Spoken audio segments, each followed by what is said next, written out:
Foloomi Dassaalany jedhama. Okay.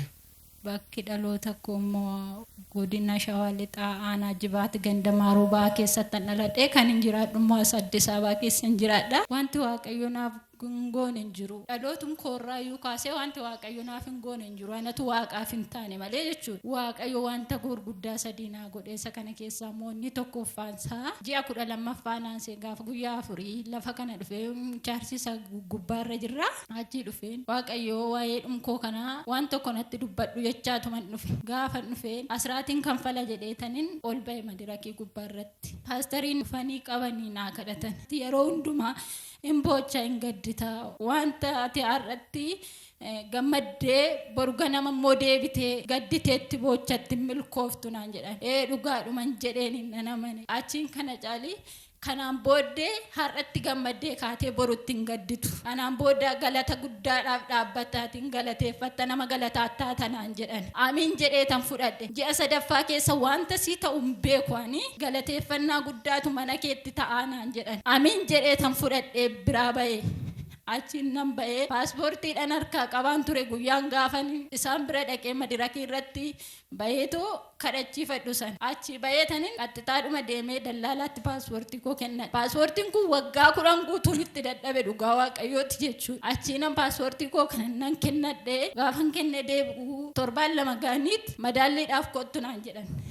Gaafa madaalliidhaaf dhaqu funyaan koo kanarratti na laalaniitu hin darbitu naan jedhanii kufteetta naan jedhanii na deebisan. Waaqayyo inni guyyaa gaafa naa kakatte ati darbii dhimma koo hojjedhu mudoo koo kan dhuskusi duwwaadha. Yaa Waaqa miti koo lafa sana dhaabdee kana natti dubbatte ati darbiiti hojii kana naaf hojjedhu jedheen bo'aa gali. Nan galee dallaalaan naa dawwalee carraa iddoo lamaan qabaa kootu saboruu kana achin si geessaa naan jedhe.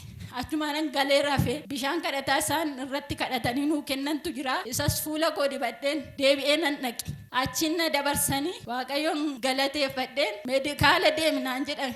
Gaafa meedikaala deemuu ka'ummoo kaleen koo waggaa 2 guutuu na dhukkuba garaan kanaanis karaa kanaanis hin ciisu danda'ee dugda koo bichaadhaan ciise. Waan kaleessa mudoo koo naa dhoske kana naa dhoskuun dadhabu waaqayyo dura koo ba'eeran jedha. Kana caalii koo nan deeme yaa Yesuus ati na dursii deeme. Marmara namaa miti doktora miti ati na marammari ati dhibee koo naa dhoski jechaatuma dhaqee achiseen. Inni na dhukkubu sun hundumtuu narraa badee meedikaala sana nan galee natsaa keetii ollaanii sii ta'eera beenu naan jedhanii. Galateeffadha fi waaqan bareechaati. Hallelujaa.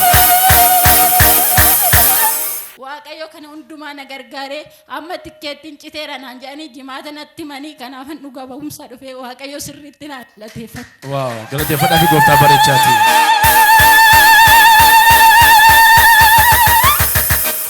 Waggaa meeqatti kan rakkatti? Waggaa 10. Waggaa 10 daldalaan tokko baay'ee dhimmina hojjeta. Waggaa 10 kana waaqayyo gargaaree baazoo nama sana yookaan gargaaru eenyudha? Waaqayyo dhaminire garuu waaqayyo gargaaree dadhabbii waggaa 10 gabbazee gaafa sanatti garuu kurnaffaa kennuuf ijoon dhufne minireeti. Kurnoodhum kennuuf innumne ani garuu waaqayyo ati na argitu manatti dubbadhu jedheetu mamadirakii qabadde birrii xiqqoon qabadde jira. Waaqayyo nattaa dubbatu jedheetu mamadirakii qabadde. Karaarra maal haasa'aa dhufte gaafas? Karaa achuma deemuuf achi tongayin garuu waan natti dubbatu laala jedheen oseeneen immoo birriin xiqqoon harka jirti madirakii yaabbadhe waaqayyo nattaa dubbatu jedhee. Kaza achumaan isin dhuftanii qabdanii ati mee wanta gungumaa deemtu qabdanaan jettani dhugaadhuman jedhe. Ati har'an gammaddaa kun harka koo galeera jettaa in hojjetta in dabqitaa harka koo galeera jetteetu itti gammadda baruutu immoo deebiteetti boochaa jettani. Dhugaadhuman jedhe. Kanaan booddee bo'aa deemuun kee gaddaa deemuun kee afeera. Kanaan booda galataaf dhaabatta. Ji'a sadaffaa keessa wanta sii ta'u hin beeku galata guddaadhaaf dhaabatta naan jedhe. Kunoo ji'a sadaffaadhaa gaafa guyyaa meeqaati jimaata darbeedha. Ji'i kun meeqaffaa amma waan jedha ji'a 4ffaa ittaanu namoonni baay'een hin gammaddu. Ji'a ittaanu kana namoonni baay'een waan waggaa 6 hidhame waan waggaa 7 hidhame waan waggaa 8 hidhame ergamaan banu ergameera bareechi ameeni. waaqayyo bagasi godhee baga gammadechuun barbaada sakana lammaffaan maalidha? Dhugaatiin kommoonni lammaffaan asun industirii keessan hojjechaa ture. Kaza kadhata guyyaa 10tu jira ture. Kadhata guyyaa 10 kana ijoollee faana hojii dhaabanii dhumna jennee mana baanee asuma dhufnee adaarii bullee halkan yeroo kadhannu nu kadhattan lubbuu nama tokko baasuudhaaf seexanni karoorfatee jira. Lubbuu kan nama kanaatiif kadhadha waaqayyo nan oolchaa jira jettanii. Kaza nu kadhattanii oolcheera waaqayyo lubbuu kana. Garuu abbaan ofirratti narga jettan. Achiin kana caalee asii bullee ganama saatii 11 baanee gara hojii keenyaatti deemne. Achi galleetoo gaafan ijoollee faana goddanyootun koo asii wajjin bulee faana dormi keessaa bahee hojiin dhaqa jedhee mana bahu waan na darbate hin beeku waan na rukute hin beeku nan darbatame si'a lama ofirra galagalee sadaffaatti lafa qaqqabe. Gaafa lafa qaqqabu jilba koo kanaan lafa rukute cinaachi koo kun lafa na rukute xarziin koobilii urxeetuma na fuudhe lafee kanaa koo gubbaa jechuudha.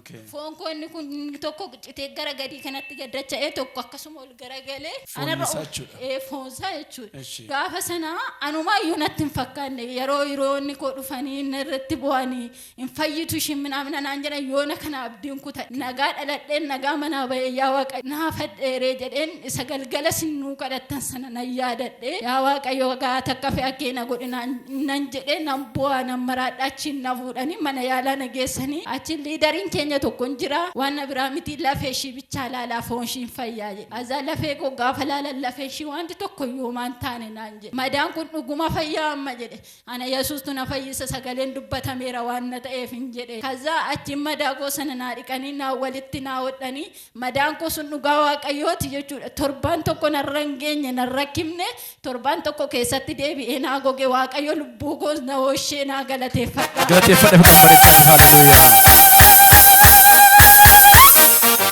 Isti sabi kun akkamanuuf milikkiti yoo jiraatin tagarsiisa rakkoon qabu fayyina waaqati waasi godhe waan ta'eef milikoo jilbikoo iddoo kanaadha kana buluutu akkasitti na qurxame deebi'ee amma kun qusuliin saatu iddoon madaasaatu mul'ata jechuudha. Baazooyi qoosaa miti amma gaafa fayyaa ta'an namatti hin fakkaatu mataa dhukkubbiin iyyuu waan isheen nama gootu ulfaataadha gaafa dhibamanii yeroo baay'een jecha akkasii fayyadamuun barbaadu garuu maaliifidhaan namatu namanu erga irra ga'e amana namni mali'anii ergan gaaf tokkotti kaasi'anii yeroon kadhadhu hundumaatti waaqayyoo akka namni ofirratti milikkita arguyyuu barbaadu garuu akka namni nama nuufin kana jedhan ture garuu waaqayyoo arra boleettii keenya fayyisiyas dhaabee mi'al takkaa galateeffadhaa fi waaqan bareechaati haleluuyaa.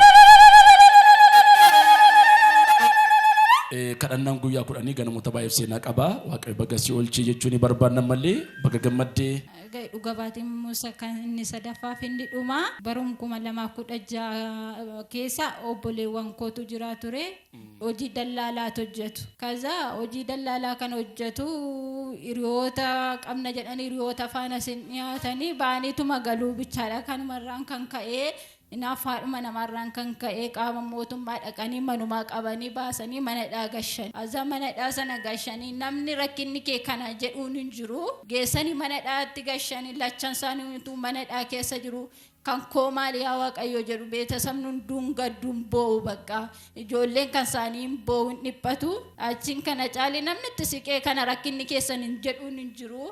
Achi yaa waaqayyo waaqa jiraata lafa kana dhufee yaa waaqayyo qaana hin beeku waa'ee isaanii kanaaf ati waan tokko natti dubbadhu jechaatan dhufee gaafan caartii sana dhufuu jechuudha. Ji'a ja'a guutuu hidhamaniiru yaa waaqayyo kan isaanii kanaan booddee dhala isaaniirraa adda ba'anii taa'uun qabani jiruu isaanii diiganii ba'anii taa'uun qabani waa'ee jara kanaa waan tokko natti dubbadhu jechaatan dhufee achiin namni maatii kee dhiphachaa jirtu dhibbina guddaa keessa jirtu. Kaya harka kee baasi naan jettani achumaanan harka koo baasi koottu naan jettani nan dhufe rasaasa dhaabatee jara kana doorsisaa jiru narga lubbuu isaanii waaqayyo oolcheera kee abbaa kee dukkaan hin gaddaan dhaabatu sagantaa galataatiif qophooftanii jirtu sagantaa galataatu kee abbaa kee dhaabata jettanii torbaan sana otoo hin gahin eenyutu fidee asis hin gashesin koottaa baa jedhanii ofuma isaaniitti deebisanii gashanii waaqayyo.